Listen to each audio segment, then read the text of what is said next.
pensiamo che ci siano dei varchi nella legge che ci permettono di fare dei ragionamenti e di non essere così coercitivi. Oggi la legge vista senza approfondimenti dice chiaramente che se un bimbo non è vaccinato non può essere iscritto alle scuole dell'infanzia.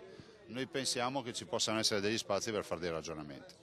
La Regione Veneto va avanti per la sua strada contro la legge sull'obbligatorietà delle vaccinazioni. Il governatore Zaia, nell'annunciare la richiesta di sospensiva davanti alla Corte Costituzionale, ricorda come la sua sia l'unica regione ad aver presentato ricorso, ma si spinge oltre, spiegando di aver incaricato i suoi uffici di effettuare approfondimenti tecnico-giuridici per poter emanare già nei prossimi giorni un provvedimento che interpreti la legge in modo da essere meno coercitivi.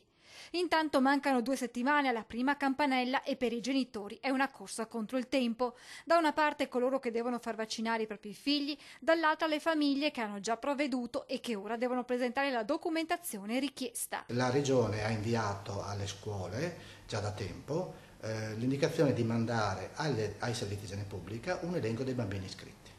Adesso sta prendendo un software che ci consente di legare questi elenchi con gli elenchi vaccinali. Dati incrociati dunque che faciliteranno il lavoro di presidi e genitori. Discorso diverso per chi non è stato ancora vaccinato. Nel caso non sia possibile sottoporre il bambino alla profilassi, il genitore dovrà presentare certificato medico. Chi invece è in attesa di vaccinazione Possono essere iscritti solo se, consegnando la richiesta formale di vaccinazione a noi.